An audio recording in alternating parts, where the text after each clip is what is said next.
Hello students, I am Sajal Singh, the Program Director for Sure Shot and Step Up program. Now, if you are an aspirant who have just started preparation, or if you are an aspirant who is writing mains this year, or if you are an aspirant who has given multiple attempts, one thing that concerns almost all the aspirants is the answer writing speed. Now, answer writing speed is also something which decides your fate because you have great content, you have great knowledge, you have great answer writing skills. But if you are not able to complete paper on time, then that's of no use, because if you're leaving 3-4 questions, then even if you write really well, you'll still score average marks in the GS mains papers. So in this short video, I will be discussing 7 techniques or 7 methods through which you can increase your answer writing speed and you can complete the paper on time, right? So these 7 techniques have worked with a lot of aspirants, with a lot of rankers. So based on the experience, I will be sharing these methods with you. So let's talk about the first method through which you can increase your answer writing speed, which is to have a smart brainstorming templates. So, as I've been emphasizing in my earlier lectures also, that you need to have toppers have templates which help them score high marks in GS, right? So for every subject, you have some brainstorming templates that help you generate points more faster and generate more points. For example, if there is any scheme or policy in polity, in governance, in economics, you can actually use this PDTU brainstorming method, which is from P it's planning, T is targeting, D is delivery, and U is uses. These are the 4 stages of any scheme or policy, right? These are the 4 stages. So for example, UPSC has asked this question: reforming the government delivery system through the DBT scheme is a progressive, but it has its limitations.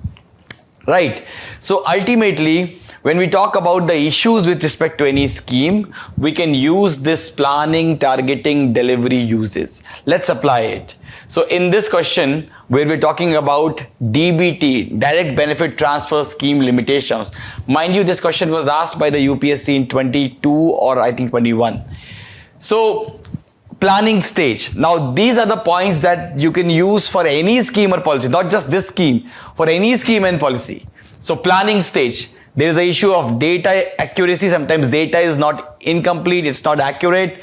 There is the issue of resource constraint, and there is the issue of not involving the states. So top-down approach, right? And lack of coordination from the states, because ultimately it's the states that implement the scheme, right?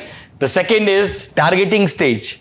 In targeting stage also, these are the common brainstorming points that you can use in every scheme and policy. For example, beneficiary identification, that's a problem. Identification error, whom to target, exclusion error. Sometimes people who are rich, who are affluent enough, they are also provided the benefits of the scheme. And sometimes the people who are deserving, they are not provided the benefits. So inclusion and exclusion errors, right? Similarly, third stage is delivery stage. Now, ultimately, when you deliver the scheme at the ground level, there are multiple common issues that is common to every scheme and policy. 1, leakage, corruption. Second, there is technological challenge. For example, with the DBT, sometimes, the biometric does not work. So that's a delivery challenge. Then also there is this issue of last mile connectivity. Probably people don't have the bank accounts, right? How will you do the DBT if people don't have the bank accounts? And fourth is uses, which is that ultimately at the users level, what are the problems? So there is lack of awareness among the people. There is, certain groups like SC, ST, women. It's difficult for them to access the scheme. The social audit mechanism is weak. So through this brainstorming technique for any scheme and policy, if the question is asked on any scheme and policy, you will take 15 to 20 seconds and you can generate 7-8 points, because you are thinking with a template. You're not thinking for every point. You have a template in your mind, and using that, it will help you quickly generate the points, right? Number 2, ready-made introduction and conclusion and data. Well, I actually interact with a lot of aspirants, and some of them are already in services. And when they show me their notes, somebody had like 300 plus introduction and conclusion that were ready for every major topic in the syllabus.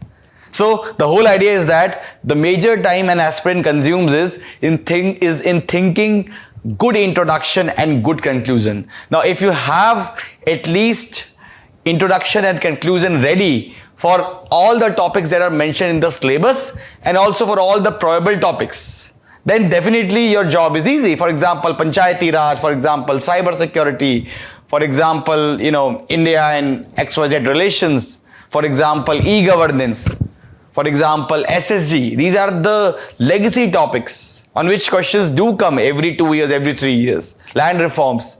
So if you have introduction and conclusion ready for these burning topics, for these probable topics, it will save your time in the actual exam. Because in the main body, it does not take much time. The major time takes in thinking good introduction and good conclusion. Right? So, for example, if you see, it's a notes of one of the topper, and actually Shushir Shri Krishna, who got AIR 155. So see how he has used so many good quotes that can be used in the conclusion of the answer. Or see here, he has done DPSP mapping, which is, when we say DPSP mapping, it means that for every DPSP, he has actually linked it to a sector. So let's say if a question comes on labor, he will end the answer with Article 43. If the question comes on, let's say, disabled, 41. So DPSP mapping, if you can do with the relevant sectors, then ultimately, at least अगर कुछ भी नहीं आ रहा है दिमाग में, you can end your answer with DPSP. That this will help us realize XYZ goal which is mentioned in DPSP. Third is divide your paper in 6 30-minute slot. Now this is something which I've also said in the last video, that understand one thing, that if you don't have a strategic planning, then it's very difficult for you. Then you'll go by your pace, and you'll end up with like 6 questions in last 30 minutes. Now 6 questions in last 30 minutes would mean that the quality of the answers will suffer, plus when you are in the panic mode, the ideas also does not come to your mind. So it's very important that, from the beginning itself, from the first 30 minutes, you have a plan that I will attempt 4 questions. If I'm doing 10 marker, I will attempt 4 questions. If I'm doing 15 marker, I'll do 2.5 or 3 questions. If you have this kind of strategic planning, then throughout the paper, your quality will be maintained. Right? Let's say if you exceed, let's say in the first 30 minutes, instead of 30 minutes, it took you 32 minutes. Then your target should be that in the next round, you should complete your target in 28 minutes so that you don't exceed that overall 1 hour target. Right? So for a 10 marker, 7.5 minutes. That's all you have. For 15 marker, you have 10.5 minutes. That's how you will think. If let's say you 6 minutes have passed, you should realize that only you have 1.5 minutes, and if let's say you are already or some part of the answer is left, you write the way forward and conclude very quickly. Right? You can even draw diagrams. Right? So ultimately, you should not exceed this 30-minute target that you have made for yourself. Right? And for ethics case study, you can take 13 to 14 minutes for each case study. That is a limit that you should not breach when you're writing the test, when you're writing the mains exam. Right? Now, the overall idea is that what I used to do, like that was my session, you might agree, you might not agree, but what I used to do was that the 5 minutes that I used to get before the mains exam. So 5 minutes पहले आपको question paper मिल जाता है, and you have to mark and you have to read the question, but you can't write anything. So I used to select those 3-4 questions that I felt was perhaps I don't know much about, and I used to do that in every slot, the last question I used to do these questions, because ultimately last question तक आते आते आपके 5-6 minute बचते हैं in every 30-minute slot. So since I had only 5 to 6 minutes left, I did not waste much time on those questions, right? And perhaps by doing these questions in 5 minutes, I could get extra 1 minute in those questions which I knew well. So that strategy also you can use if it's working well with you. Right? Now, fourth is use of pen. So ultimately, that's also very important. I mean, I can share you a lot of stories. First mains, I used some very horrible pen. And definitely pen helps you in improving your speed. It also is responsible sometimes for slowing down your speed. So these two Pentonic and Pilot V5RT, these two pens you can use in the mains exam, because I believe that these are the two pens जिससे सबसे fast writing आती है. So I think you can go for these two pens. Fifth, having a 1-pager note. Because 1-pager note, see, why does it take time for us to recollect? Why does it take time for us to brainstorm? Because we have not done enough revision. Why? Because we did not have 1-pager notes. Right? Because you have so much to study that if you don't revise the data and all these stuffs again and again, then it's very difficult for you to recollect the exact information when you're writing the answer.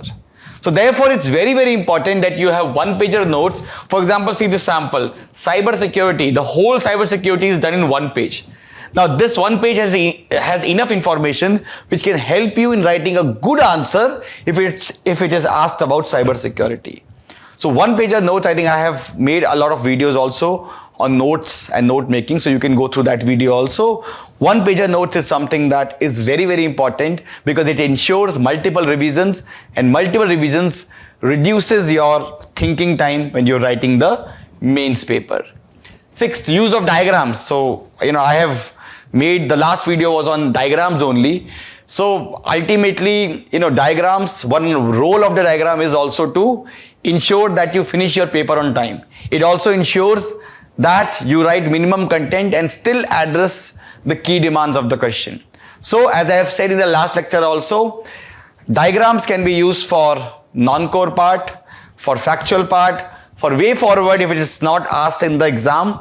So for such parts which are not explicitly asked in the exam, you can always use flowchart. Sometimes you can use tables, sometimes you can use circular diagrams. So last lecture I have explained some 10, 12 different types of diagrams. So you can use them in your answers. For example, this sample. So it's a non-core part of your answer. So we are using this kind of a circular map. And finally, practice answer writing. Now that's the only way. Because, you have everything, but you don't practice it. Your speed can never increase. Initially it takes 30 minutes or 40 minutes for an aspirant to write one answer. But it's very normal. Most of the aspirants face the same mistake. Even the rank 1, when he wrote his first answer, he took 40 minutes, he took 45 minutes. So it's something which is very, very normal. So answer writing practice is something that's very important. And over the time, your time will reduce, because when you keep on writing answers, your thought process becomes more faster. And sometimes because you have already written answer on that theme in the previous few tests, so the points come very easily. ठीक है ना? So for that also we have, you can join any good test series. We have Sure Shot Mains 2025 also here. So you can explore that also, in which we focus a lot on template building, note making and answer writing. So I think for people who are giving mains this year, definitely, you should implement the 7 techniques that I have discussed today. And those who have just started answer writing, please focus on these 7 techniques, because this is the only way you can complete your paper on time, right? So this is all I have in today's lecture, and all the really best, all the very best for aspirants who are giving mains this year. And I hope you do wonders in the exam. Thank you.